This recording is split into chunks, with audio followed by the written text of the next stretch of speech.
What's up, Matt? So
why that alone would camouflage the ship, but anyway, that's the choice that they made.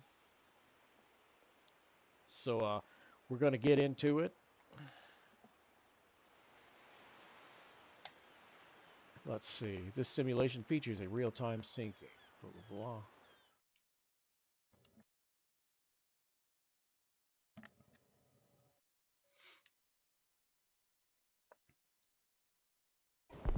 All right, here we go. We're on the starboard side of the ship.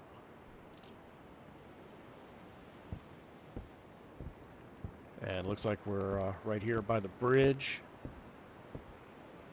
Oh no, the bridge is one deck up. Well, let's go look at the forecastle deck.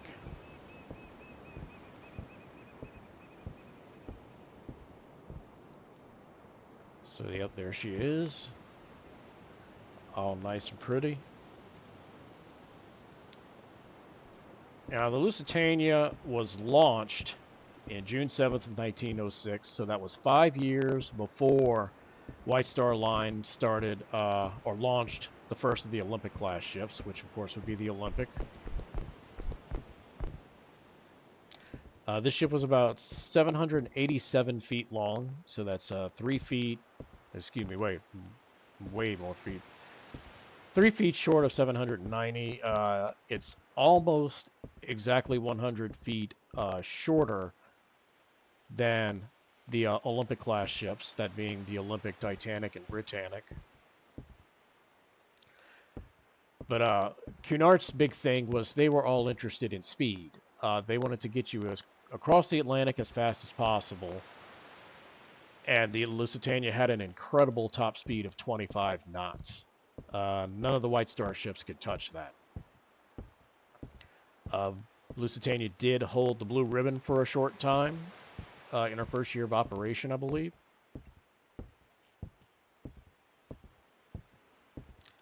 All right, there's the warning. We're going to jump. And we got to wait a second. See, you fell off the Lusitania and didn't survive the impact. So we wait 10 seconds and we respawn, and we can go back and look at more of the ship. So we were heading aft. Let's keep doing that.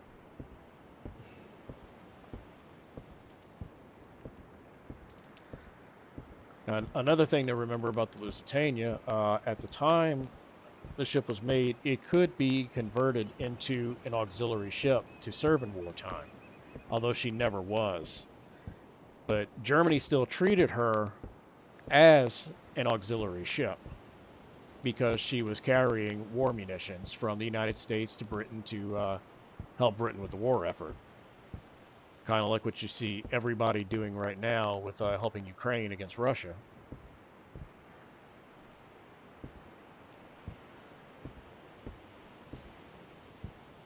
Now, of course, Germany was the first to get U-boats, introduce U-boats into war zones or world wars, any type of war. And those ships had to be wary of ships like this and other merchant ships because the British Admiralty basically indirectly instructed merchant ships to ram U-boats as a means to try and sink them. Of course, that only happened one time in all of World War I. Anyone care to take a guess on which merchant ship was the only ship to ever sink a German U-boat by ramming it?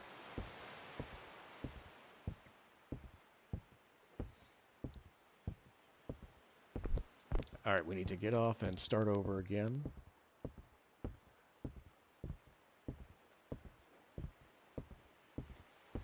We'll try and catch the boat deck on the next go around.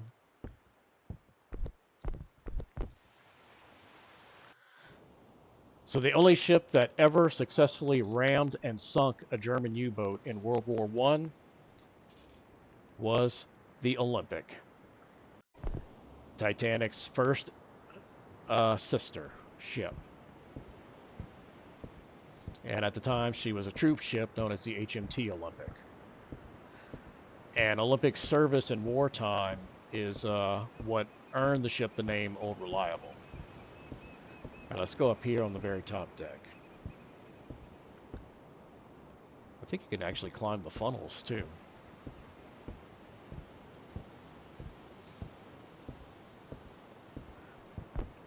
Now, one thing to point out also about the ship is, well, more about what was going on between Germany and Great Britain at the time. Of course, they were at war. Germany was already at this point sinking passenger ships. And Lusitania was eventually going to be one of their targets, again, because they claimed that Lusitania was carrying war munitions. So, here's the bridge. On April 15th of 1915, the Imperial German Embassy in the United States placed a warning in the newspapers. I think it was like 50-something different newspapers. And I got the notice in front of me, and I'm going to read it. First, we're going to jump off.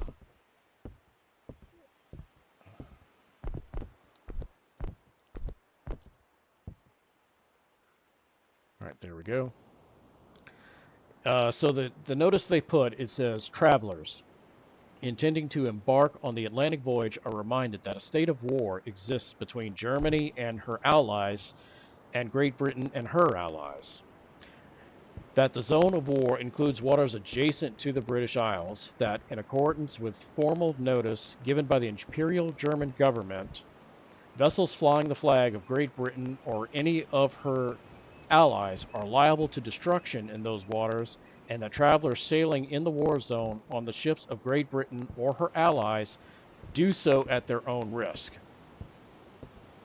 So Germany's basically saying, hey, we have a right to sink this ship. If we get the opportunity, we will. If you sail on her, you do so at your own risk.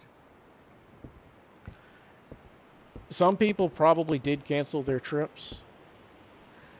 I'm jumping off, Matt. As I explained in the beginning, there's only one mode which for this game, which is the sinking mode, and I want to explore the ship and walk the decks a little bit before we actually play out the sinking, and that's the only way to do it without doing the whole sinking mode. But I'm only going to do it one or two more times, and then we're going to get into the sinking. I'm just trying to show everyone the what the ship looked like.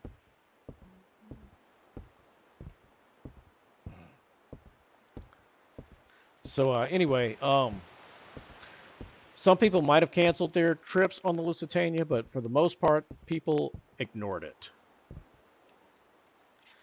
And unfortunately, we knew what the result of that would be.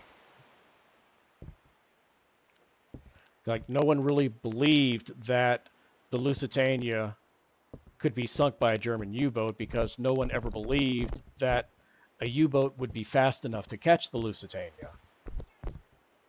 A German U-boat could only go about 9 knots submerged and about 15 knots on the surface. And remember, as I said, the Lusitania could go 25 knots. So, yeah, no one ever believed that a U-boat could sink this ship. So, yeah, that's the ship. Hey there, what is it? I hope I don't say this wrong. Rolag? How are you doing this evening? Welcome to the stream. Nice to have you on board with us.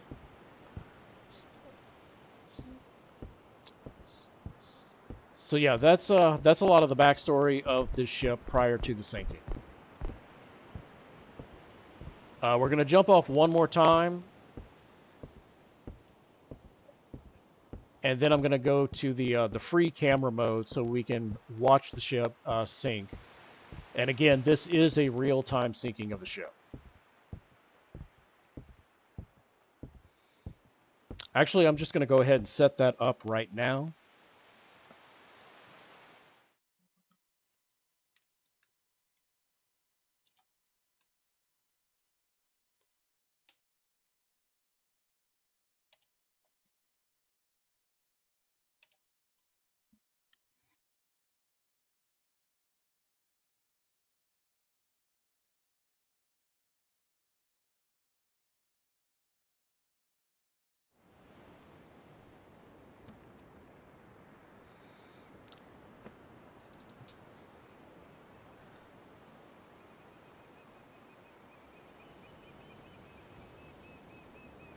All right, so and that's another thing that's kind of annoying about this particular game is you can't quit to the main menu. You have to quit completely out of the game, then restart it back up. And the reason I'm doing that is because I want to do the free camera mode so we can go all around the ship and view it from all different angles as the sinking is taking place.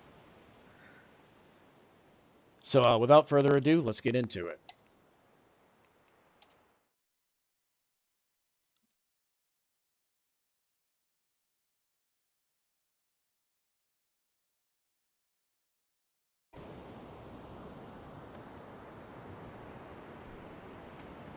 All right. This is actually not a bad model of the ship either. Now, one thing that is not accurate, the Lusitania was not fully out in the open ocean. It was in the Irish Channel. You could see land. In fact, she was only about 10, 11, 12 miles at the most away from the Irish coast. And you could very much see land in sight when the incident happens. So yeah, here she is, just sailing along, you know, minding her own business.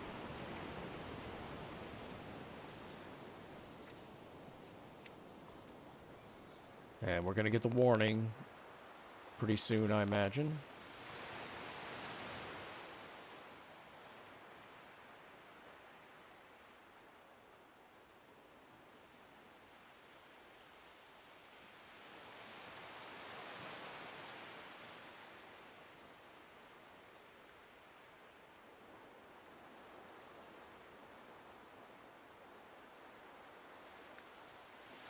Notice Lusitania's got Marconi wires running from front to back on the mast and one going down into the wireless room, just like the Olympic class.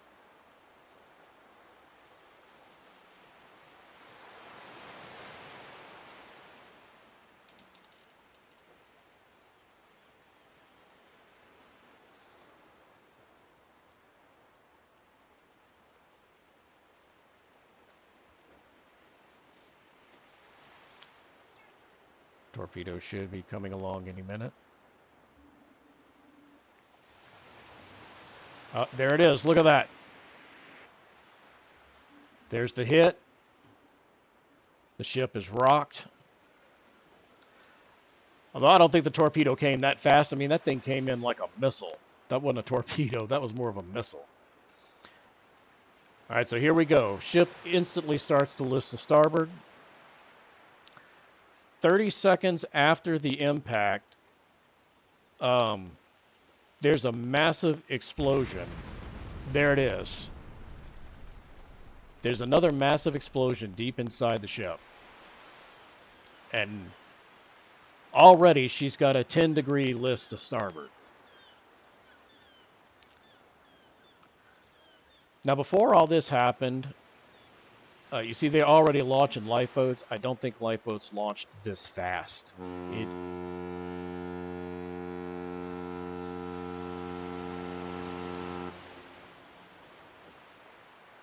Let's see, 1, 2, 3, 4, 5, 6. Let's see if any more launch. Yeah, the lifeboats did not launch that fast. But anyway, before this happens, the ship was in a heavy fog bank, and it was sounding its foghorn like that, which kind of scared people because they were thinking this could potentially give the ship's position away to U-boats in the area. And the captain, whose name is Will Turner, slowed the ship down to 15 knots.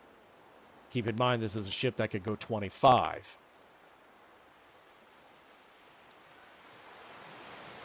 And the U-boat that launched the torpedo was U-20.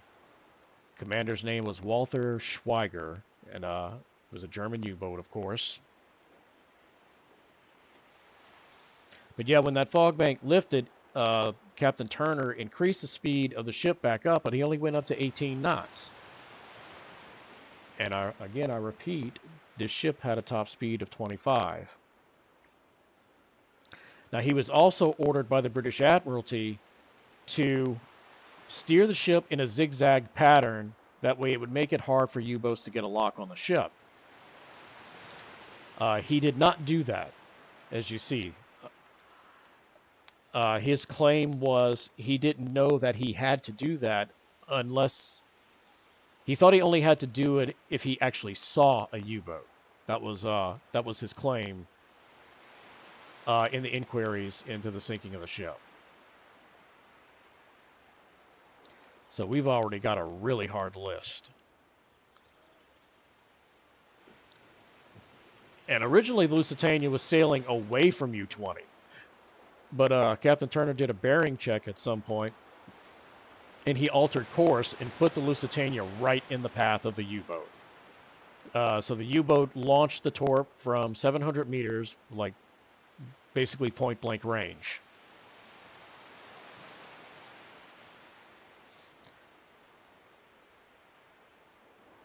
And she's listing hard right now.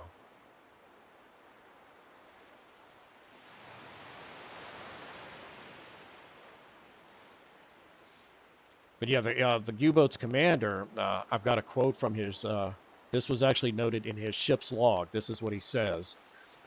Torpedo hits starboard side right behind the bridge. An unusually heavy detonation takes place with very strong explosive cloud. The explosion of the torpedo must have been followed by a second one. And he's got in parentheses, boiler or coal or powder, question mark. The ship stops immediately and heels over to starboard very quickly, immersing simultaneously at the bow. The name Lusitania becomes visible in golden letters.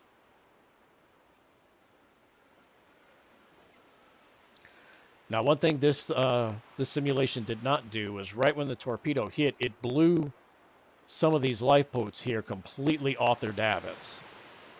So we're not seeing that. Now, the captain did order the ship hard starboard towards the Irish coast, but the ship stopped responding to the wheel. He ordered the engines in reverse, but the steam pressure collapsed and the engines stopped responding. And at 2:14, which is 4 minutes after the torpedo hit the ship, the electrical system for the whole ship failed. So lights went out everywhere. Everything stopped working. The lifts or elevators allegedly had people on them when they stopped working and trapped those people in the elevators. They could not get out. The watertight doors, unlike Titanic, if you remember, Titanic's watertight doors were open. The Lusitanias were closed because of wartime situation. But when the electrical systems failed, it trapped men in the bowels of the ship. Because as you can see, watertight doors were not going to stop this ship from sinking. So you had people trapped in rooms, in hallways, in the elevators, in the deep bowels of the ship, in pitch black. You had a lot of people who couldn't see where they were going to even try and get out of the ship. So essentially, you had people drowning in the elevators because they could not get out. You had people drowning in the bowels of the ship. You had people drowning in rooms because they couldn't see to find their way out.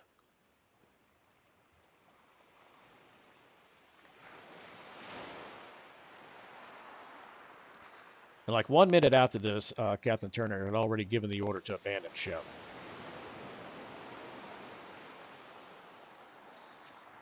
So we've got at least a 15-degree list, or probably more than that by this point. The lifeboats here on the starboard side, and they don't show this in this game, were swung out so far that people were just falling into the water trying to get into the lifeboats because they were swung out so far. On the port side here, the lifeboats could not be launched because they would rub so much against the hull of the ship, they would either break apart or capsize and just dump everyone into the water.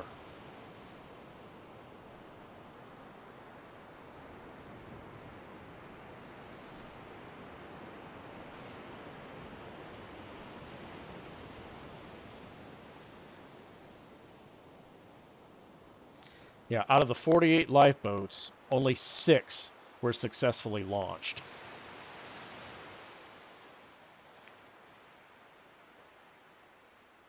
Yep, Matt, that is very much a nightmare situation. There's actually a video, or maybe a short film, whatever you want to call it, that's on YouTube that goes over the sinking of the Lusitania, and it shows people drowning in the elevators because they were locked in them and they couldn't get out. You got people who get caught up in all the rigging here when the ship's making its final plunge, and they drown because they can't escape it.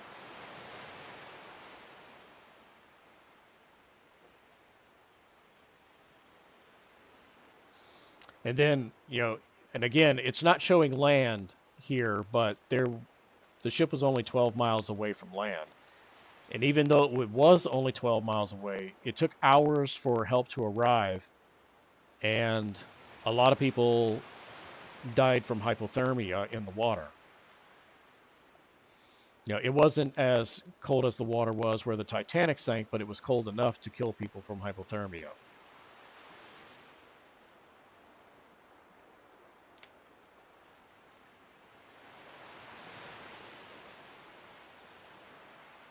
And see, she is listing so hard right now. It's amazing that the ship didn't actually capsize. I mean, look at this list.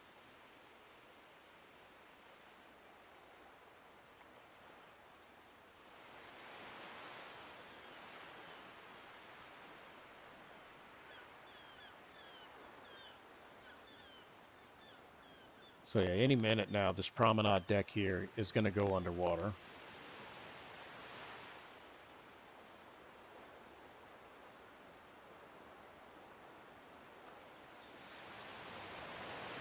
Now, Captain Turner did survive the sinking.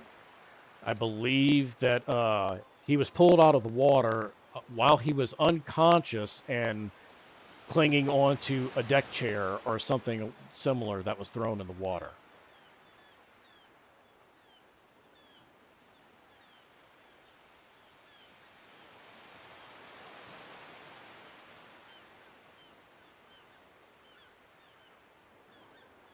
But you can go underwater.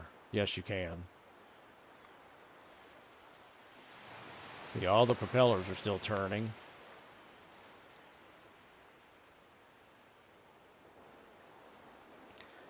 Yeah, even the people in the U-boat were shocked that this ship sunk.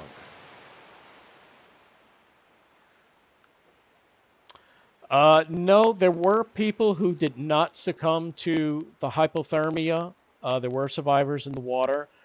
Some of the lifeboats were floated off of the ship as it took its final plunge, and some people were able to climb onto those. The water was 52 degrees right here in this particular part of the Atlantic, whereas where Titanic was, the water was way below freezing. So while a lot of people did die from hypothermia, not everyone did.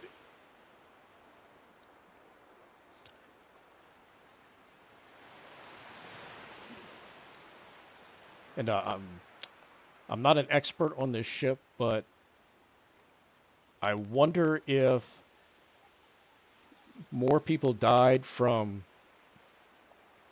hypothermia, or did more people die from being trapped inside of the ship?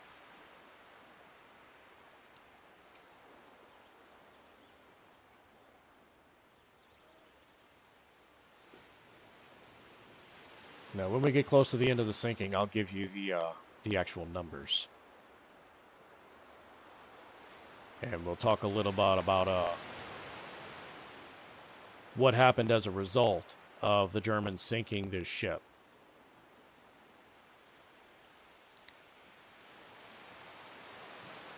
So yeah, I was going to say, even the guys in the U-boat, the Germans in the U-boat, were surprised that they were able to sink this ship.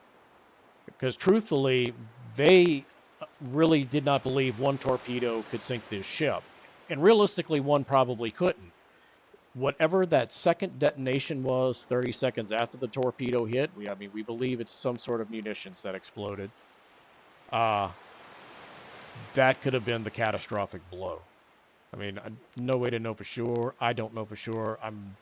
That's what I think happened. But yeah, they were basically like, we're going to launch one torp at her, and basically a really hard punch in the mouth is what they were expecting to do. She was going to take some damage. She would have to limp back to, I forget which port she was going to, but she would have to limp back to whatever port she was going to. And, that would be the end of it. They really did not think that they were going to sink this ship.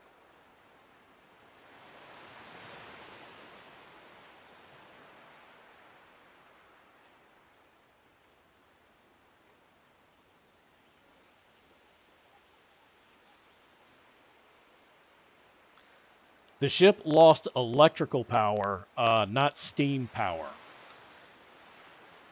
So they did lose a lot of steam pressure, which is what caused them to not be able to, which I think was why the engine stopped responding, was because they had a dramatic drop in steam pressure.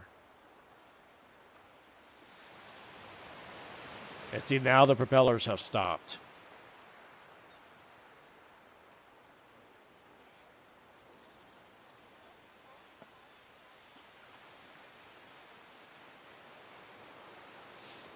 Yeah, remember, these were steam-powered engines, not like diesel-powered or some sort of electrically powered engines.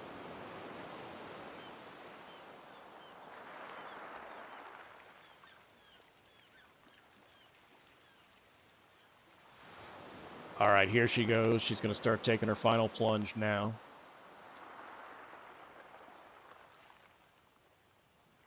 Yeah, she's going to go down by the head, just as Titanic did. Now, the Captain Turner, was still on the bridge at this point. I believe he was swept off of the portside bridge right here. And of course, again, I'm not an expert on this ship. If anyone wants to fact check me when they watch the replay and post something in the comments, you know, by all means, please do.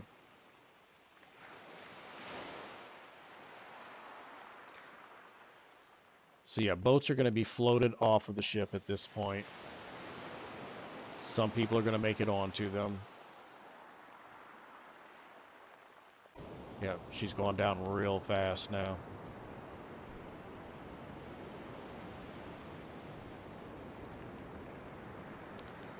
Now, if memory serves, before she completely goes down, I think she kind of leveled out. Because unlike Titanic and Britannic, the ship didn't lose its funnels as it sunk.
Oh, and in case I haven't mentioned it, this game and the next game we're going to play, they're all three games are made by the, well, these two games are made by the same ones that made the Titanic Fall of a Legend game that I live streamed recently.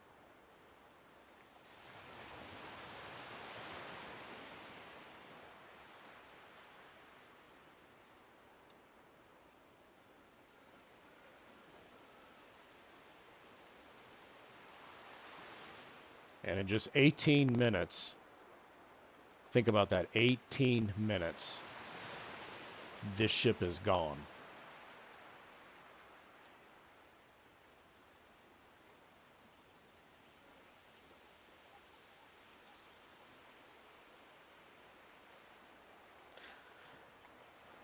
I'm not sure how deep the water is there, Matt, but yes, again, it is very close to land. The wreck was discovered, I believe, in either 1935 or 1937. Because it showed up on sonar at the time. And there she goes. But the wreck has been explored. Some people are cautious about going to the wreck because of the fact that there were munitions on the ship. I think people are still afraid that they could maybe detonate or something. Okay, I guess it stops right there. It's not going any further. But I don't think this is an accurate representation of how deep the water is. But I know some people actually died trying to dive to this ship. And I believe the wreck to be in even worse condition than the Titanic. I know that's kind of hard to believe, but that's what I've read. And out of the Britannic, the Titanic, and Lusitania, Britannic is definitely the most well-preserved wreck. So, yep, you got 6 lifeboats left. They got that right. But again, I don't think the lifeboats launched as fast as they depicted in this game. So some of the aftermath of this. As you'd expect, there was major backlash against Germany by a lot of countries for intentionally sinking a passenger liner. And this was especially true in the United States. So there were 139 Americans on the Lusitania, and 128 of them died.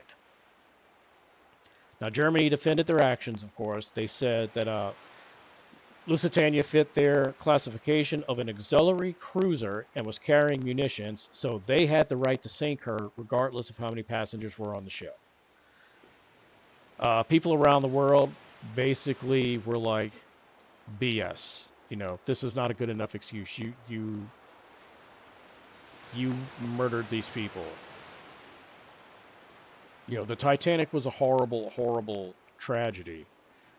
But this was straight up murder. These people were murdered. And this was Germany's reason for that they gave for that. So the U-boat captain, Walter Schweiger, he was labeled as a war criminal.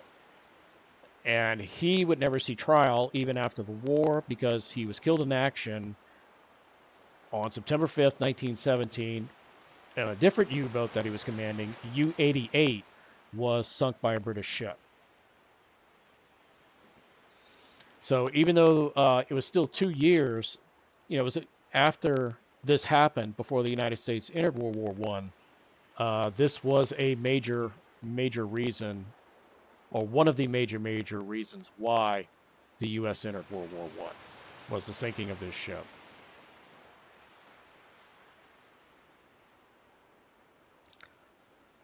Let's see.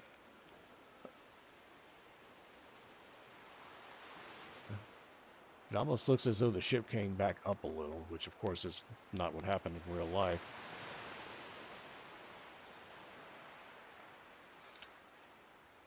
So there you have it. That's the Lusitania. And I forgot to the death toll. There were 1,959 people on board, and 1,195 of them were lost in the sinking.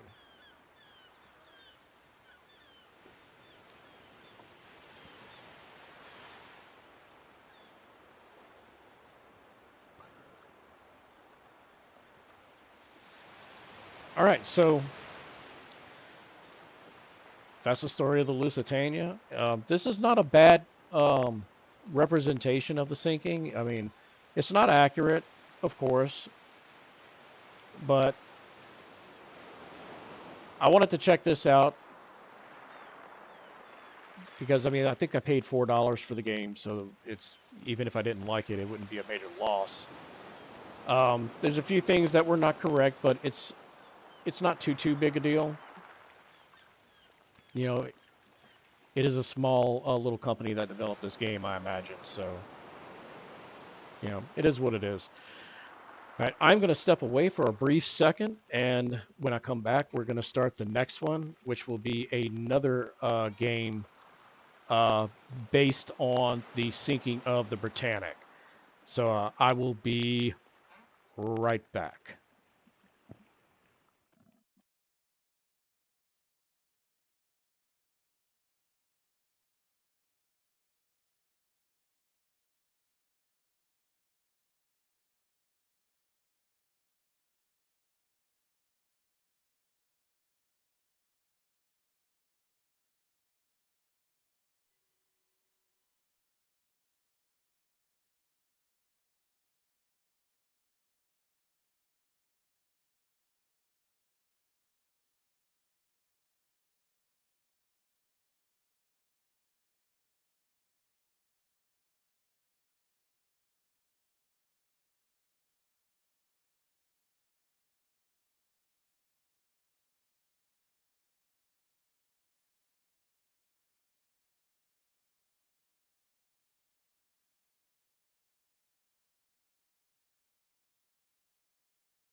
All right, so I'm back.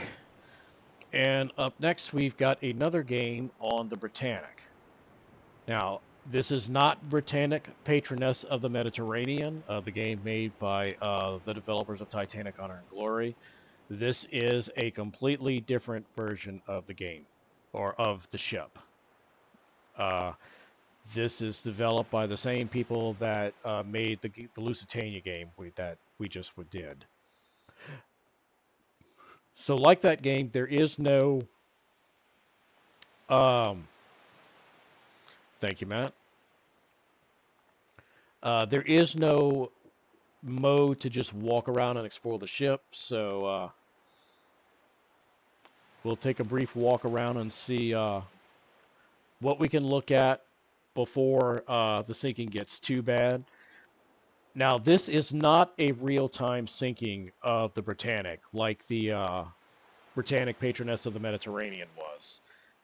In real time, it took the ship 53 minutes to sink.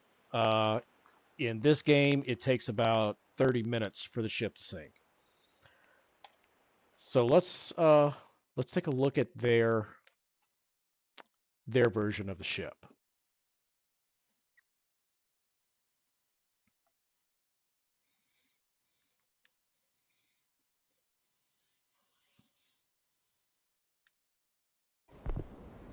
Oh, and we start off in the wheelhouse.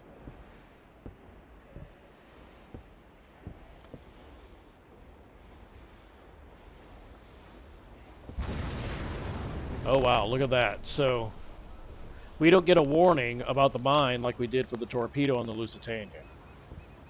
But this is a much slower sinking than the Lusitania was, so we can still walk around the ship a little bit before things get too bad, and we could just restart and do the sinking from there.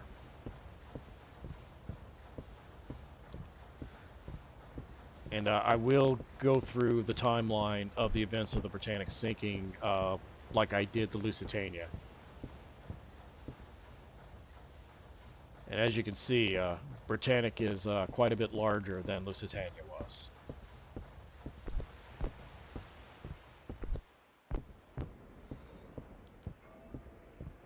So I'll try and keep the exploration brief.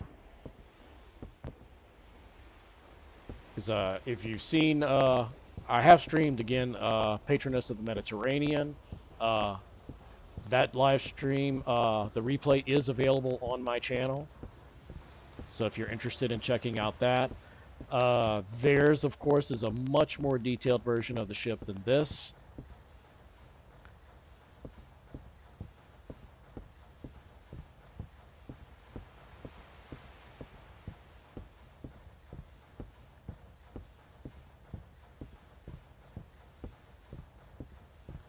And of course, in all of these people, these developers, versions of these games, you cannot explore inside the ship. Welcome back, Rolac Line. How are you?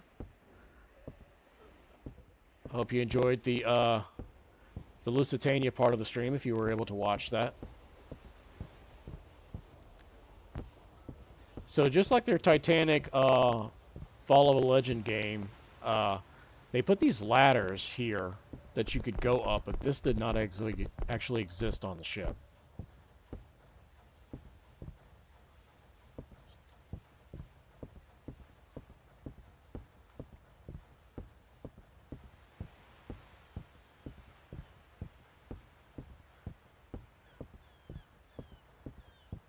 So their model isn't that bad. I feel like it's kind of unfair to compare it to Patroness of the Mediterranean. Of course, that one's going to be better.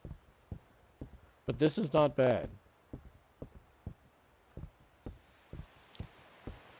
Alright, so I can see the list starting to happen on the ship. So let's go ahead and restart. And we're going to do the free camera mode just like we did on the Lusitania, so we can capture any angle that we want of the ship sinking.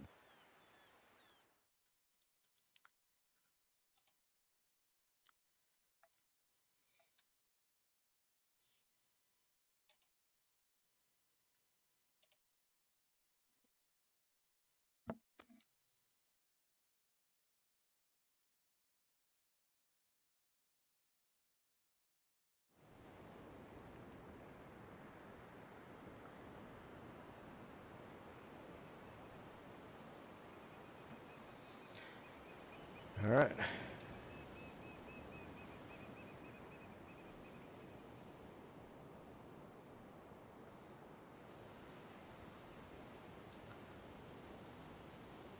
All right, so we're going to go ahead and get started. And again, we're going to be doing the play free camera mode. So here we go. And again, this is not a real-time syncing of the Britannic. In this version, it takes about half the time that it took in real time. So it almost looks like the ship's not even moving. Okay, there's the mine. So I see an issue already here.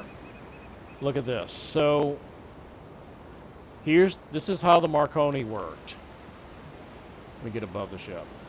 These lines that run from the forward mast to the aft mast and down here into the wireless room. That's how the Marconi system worked.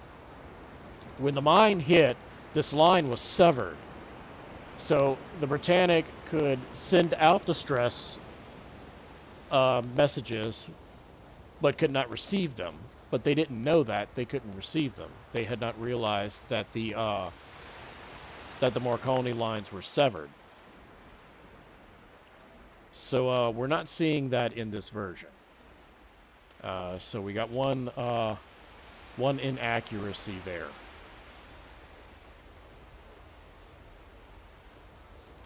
Now we've got Kia over here to the right. There should be another island over here to the left somewhere. The ship was between two islands. So we're missing an island there.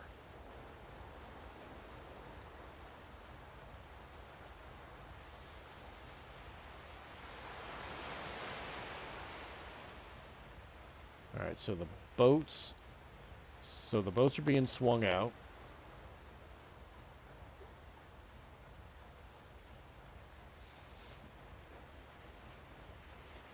You notice over here, you get farther away from the ship, it starts to get pixelated. It's kind of weird.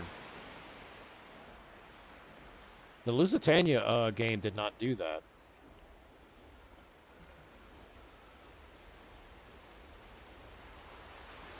And look under here how the green paint, all the whole stern is very pixelated.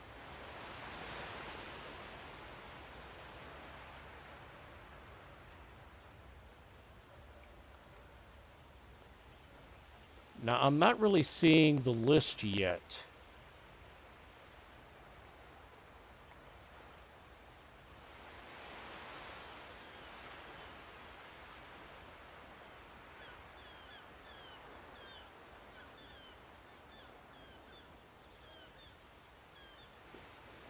I mean, kinda, sorta. I think the list was a bit worse than this. I mean, it's barely listing here.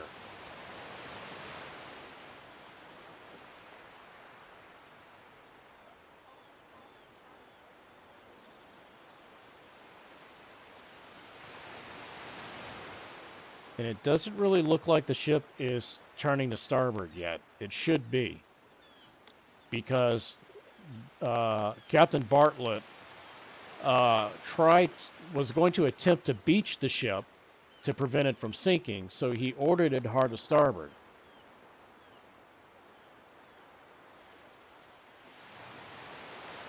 So let's see.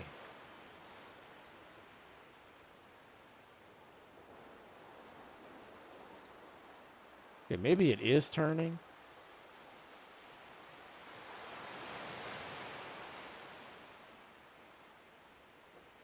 No, now it looks like it's turning to port.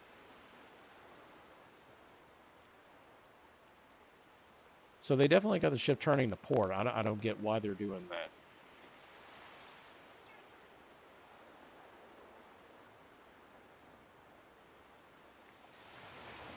Ship should be turning to starboard over here towards Kia.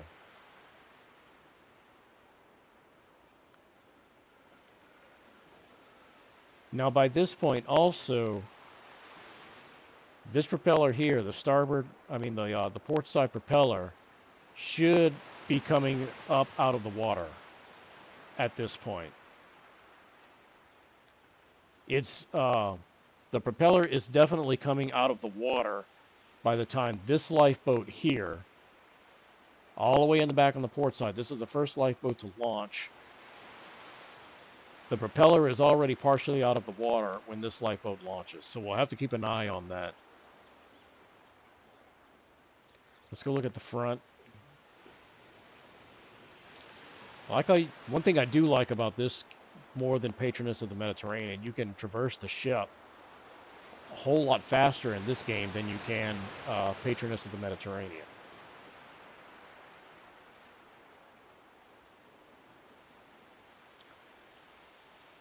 Still not even really seeing the list yet.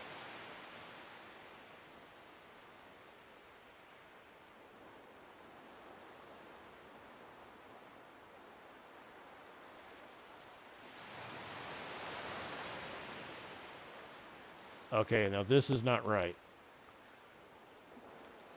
The port side aft lifeboat launches before the starboard. So that is not correct. And look at this over here.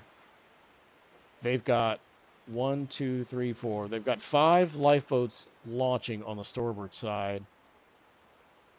Look at this. 2 more are being swung out. And that port side lifeboat is still on its davits over there. The big gantry cranes are moving. And where did this boat come from?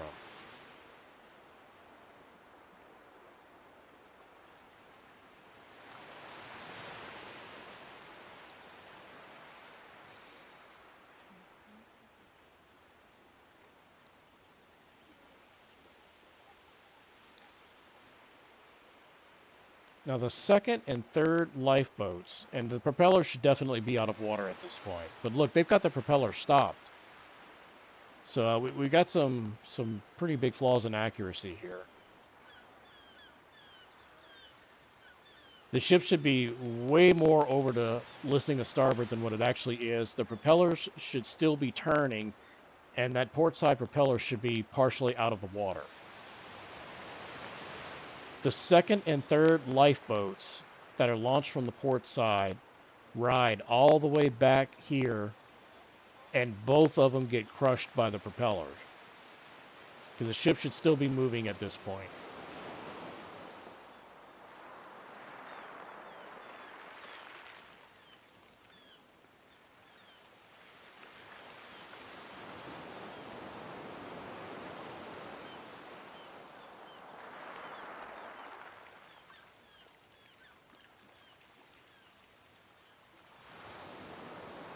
Now, I should point out that I got this game as a bundle with the Titanic Fall of a Legend game that this developer made. I think it was either $5 or $7 for both games. So that's how I ended up with this game. And their model isn't bad, but I'm seeing a lot of inaccuracies with the sinking so far.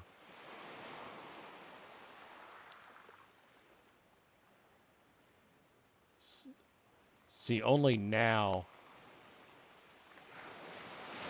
are the props coming out. It looks like they're almost coming out evenly.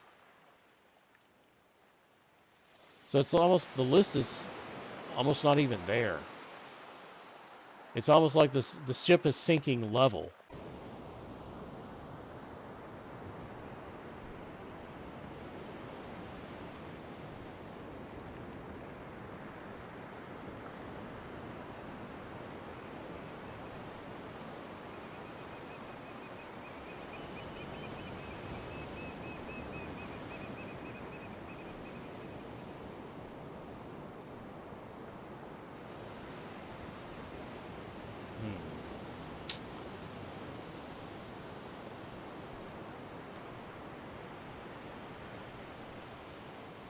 See, only now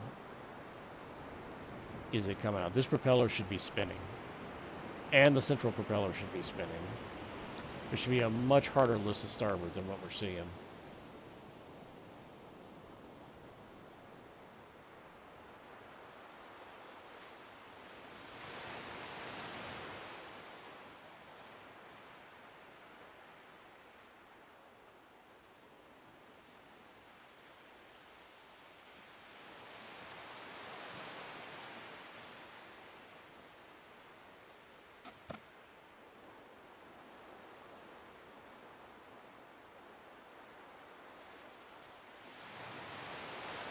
Now,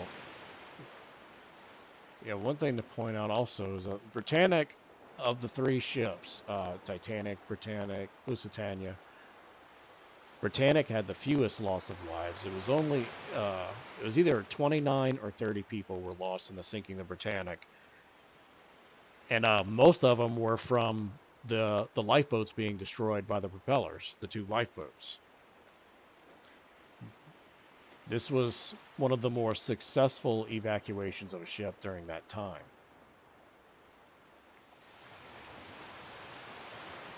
I do enjoy watching the big gantry davits swing out. Always wondered why Britannic was the only ship to ever have this. Why didn't other ships at the time notice how successful lifeboats launching on this ship were as opposed to other ships?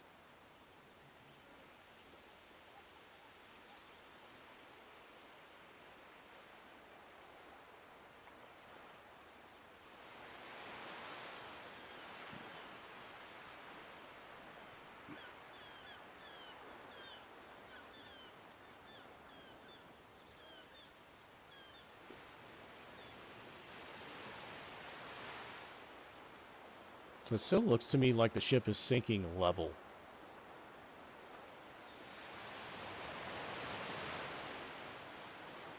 I like how the starboard prop is barely turning.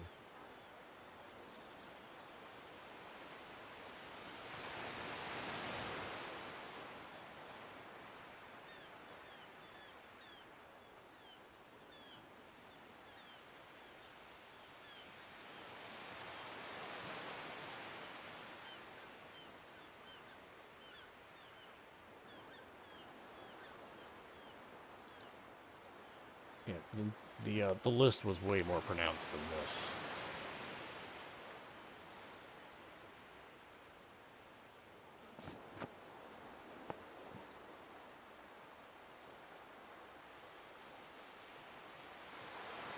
This one's swinging out and doesn't have a lifeboat on it.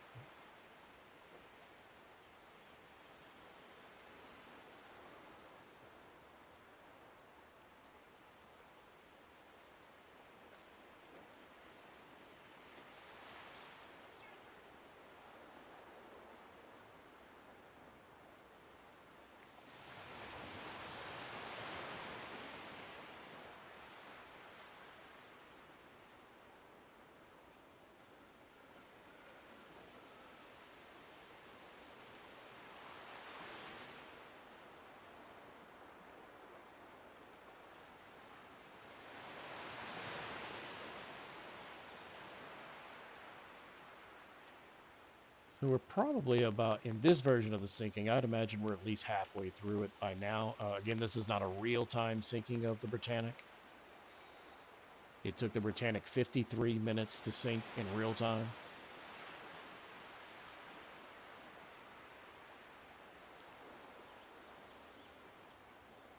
Let's see if it's going to pick up a lifeboat this time.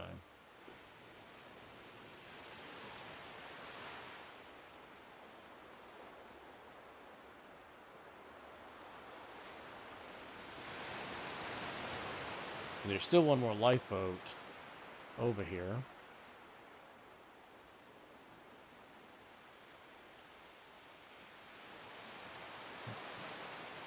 It looks like they might be done launching lifeboats.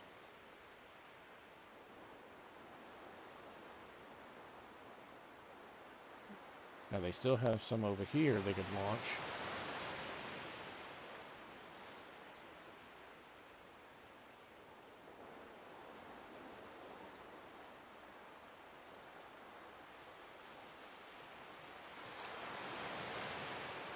I wonder if this thing's going to drop like a rock when it takes its final plunge.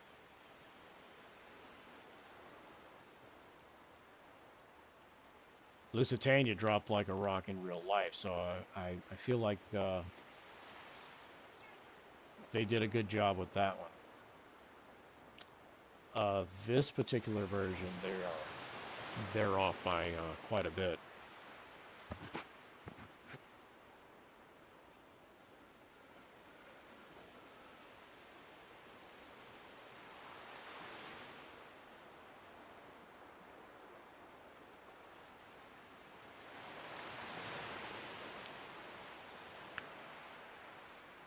So, Matt, what are your plans for tomorrow?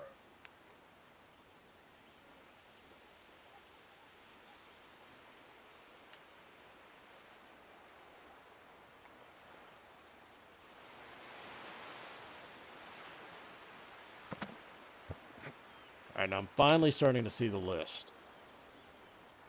I really don't feel like they've had a good representation of the list up until this point. The list happened much, much earlier in the sinking than what we're seeing here.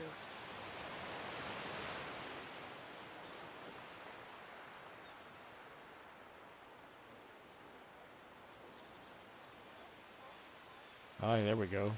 Another lifeboat coming down.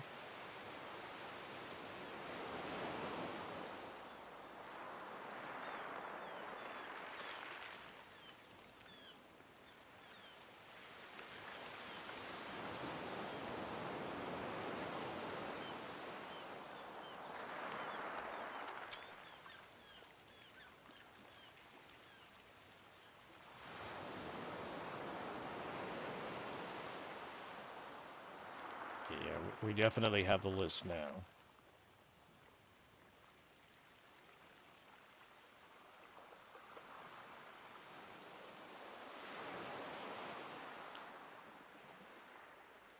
It shouldn't have took this long, though.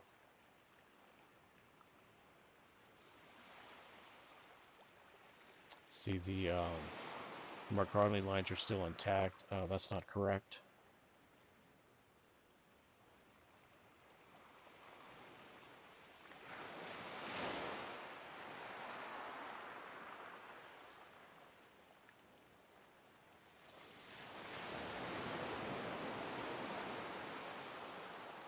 That sounds like you got a full day.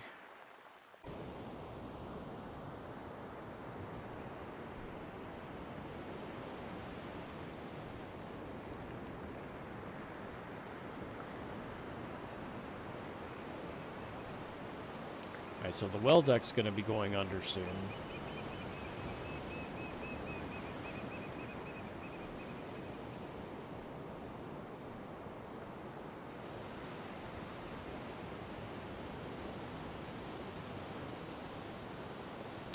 I intend to have a nice relaxing day tomorrow. I'm actually going to finish building my, or attempt to finish building my model of the Titanic.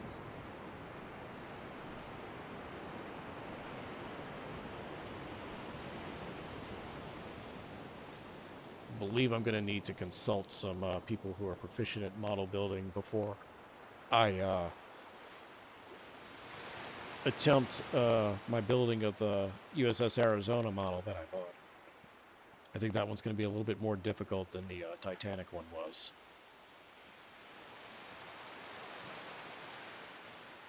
I mean, all I really have to do to the Titanic model is attach the propellers, and I could be done with it. But as I've mentioned to you before, the lower part of the hull, which is painted red, on the model is not accurate. It's maroon, and the ship was not maroon in real life, and that's just annoying me. So I want to paint that and get it more accurate, and once I do that, then I'll glue the props on and it will be finished.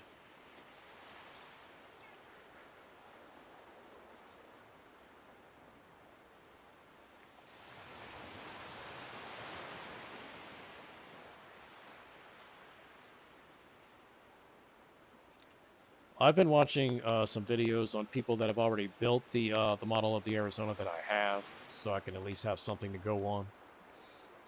Got some other ideas too. All right, so the well deck is going under, so it's going to start accelerating in a bit.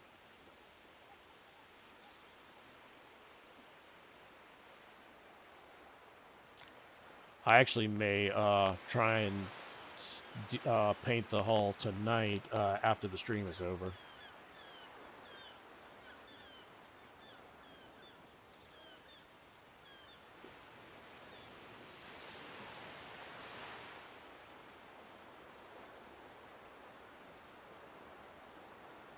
All right, well deck is under.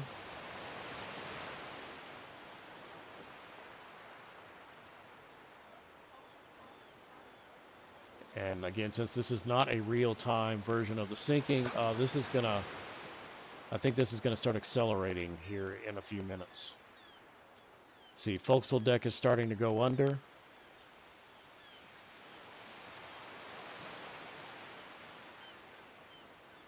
Oh yeah, look at it. Look at the ship leaning. Now another thing about the Britannic, after Captain Bartlett initially ordered the engine stopped because he found out lifeboats were being launched without his knowledge or his before he gave the order to launch them, that's what caused 2 of the lifeboats to get destroyed by the propeller on the port side. After he found out that was going on, he ordered the ship stopped, and when he realized that the ship slowed down its sinking, he ordered the ship's engines to start back up, and he started once again trying to push the ship towards Keo. But what he didn't realize is starting the ship back up, and while the ship is moving, it's just pushing more water into the ship faster, which is causing the ship to flood faster. So that is another thing that we are not seeing in this version of the events. You can see the propellers never started back up.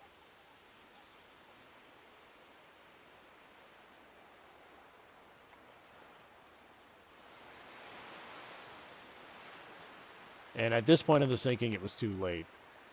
I wonder if we're going to hear the really long toots of the horn, which officially signals abandoned ship. You see, we got the B deck promenade going under. Forecastle deck is just about gone.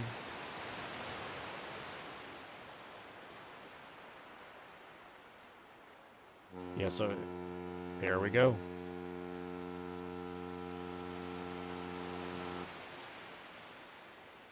There's one.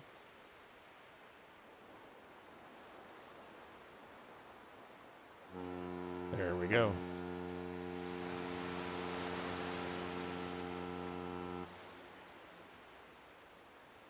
That needs abandoned ship.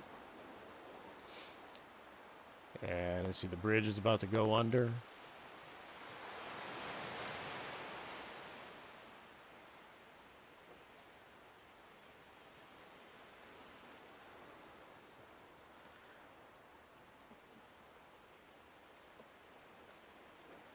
Yeah, it's going really fast now. Again, it did not sink this fast in real life.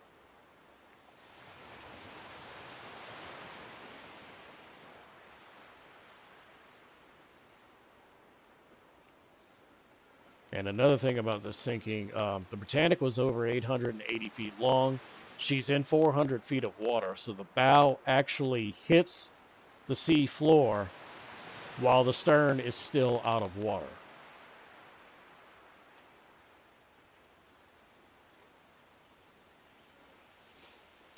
Let's see if their funnels are going to break off. In Patroness of the Mediterranean, the first funnel goes down and stays intact on the ship. And the third funnel collapses first, then the fourth, then the second. So let's see if that happens.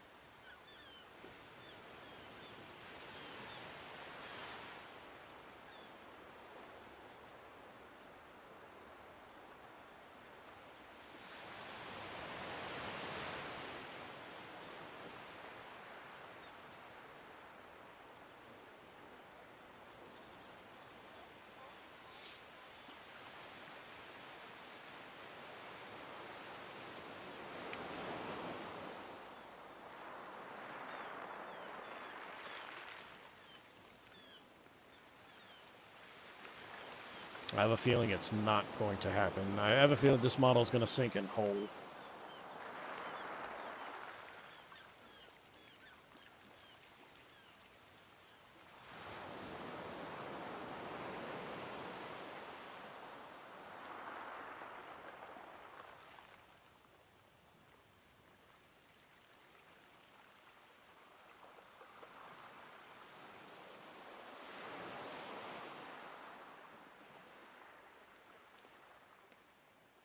Yeah, so the funnels do not break off.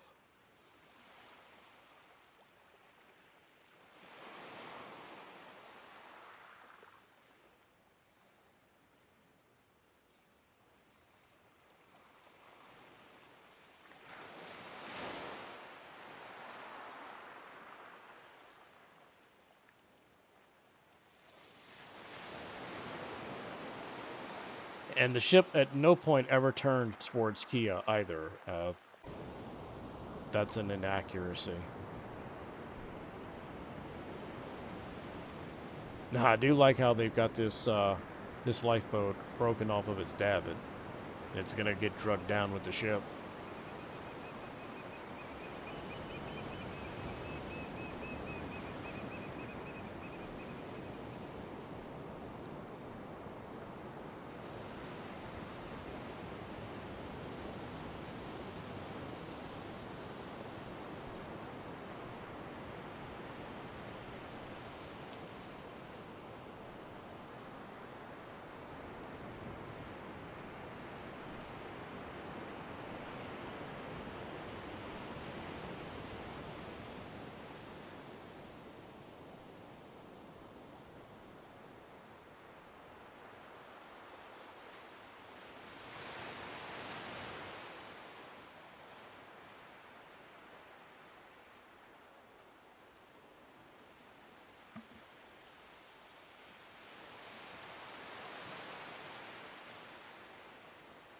And she's just about gone.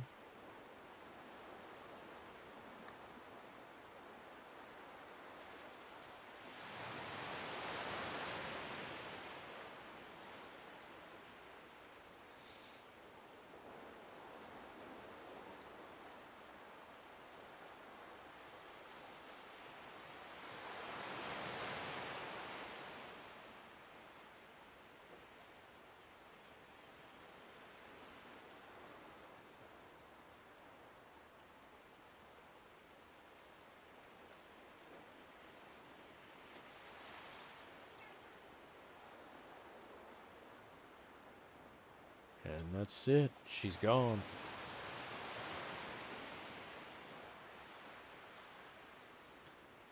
I imagine this is going to be much like the Lusitania one, where it's only going to go down so far and it's just going to stop.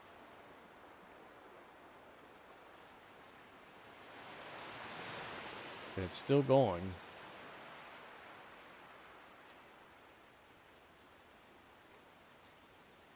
If they were staying accurate to this part of the sinking, the ship would land on its starboard side completely.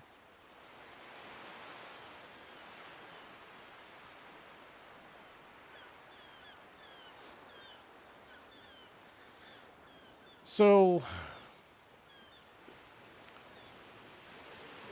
this isn't a bad simulator. Of course, if I was forced to choose between this one and Patroness of the Mediterranean, I'm going to go with Patroness of the Mediterranean, just because it has a lot more to offer. The sinking is a lot more accurate. You can view interiors of the ship, not in the sinking mode, but you can view interiors of the ship. And you can also view the ship how it was intended to be as the RMS Britannic. It also offers the real-time version. It does not offer an accelerated version. Yeah, I do feel like the first one, it's just more well put together. And again, this is not, I don't want to knock the developers of this game. I can appreciate the fact that they at least made an attempt. But the other, Patroness of the Mediterranean is better for the reasons I just listed. If Now, if you're interested in an accelerated version of the sinking for a cheaper price and you don't care about accuracy, then this would be the game for you.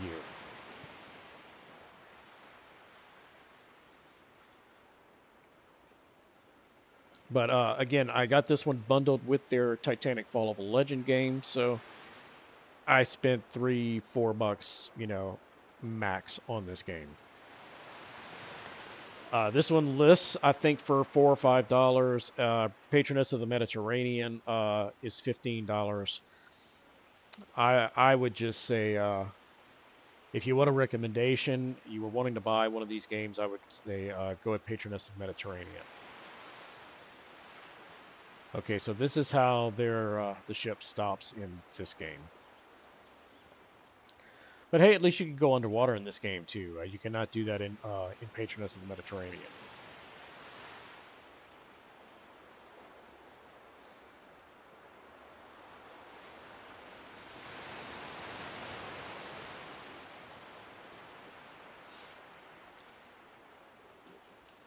Now there was a version of the Lusitania that was supposed to come out that was supposed to be basically like Patroness of the Mediterranean. The guy that was the former creative head of Titanic Honor and Glory, which is the company that made Patroness of the Mediterranean, he left Honor and Glory and he started his own YouTube channel, and he had made an announcement last year that he was doing a Lusitania game that would be a lot like Patroness of the Mediterranean. But we have not heard anything about that game. He announced it last May. We've not heard anything about it since. So I'm going to assume at this point it's probably not going to come out. Just based on the history of Honor and Glory, that game has been in development hell for 10 years. And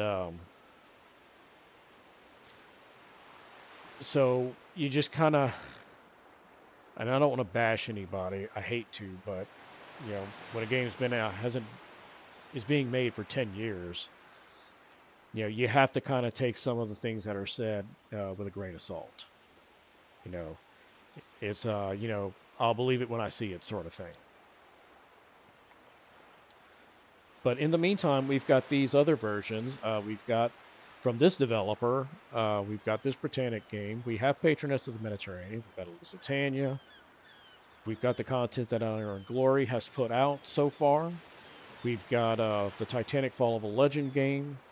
So there is some things out there that we can still see and, walk the decks of all three ships to a degree. And if you want to see any of those games, I have already live streamed every single game I've just mentioned. So you can check those out on my channel if you would like to do that.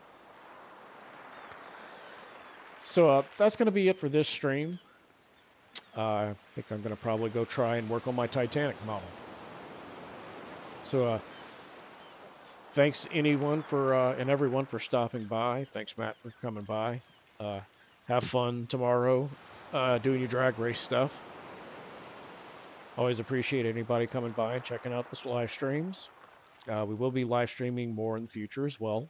There will be more videos and content coming out. But that's it for this one. So take care, everyone. Have a good night. And in the meantime, you know the drill. Drive safely.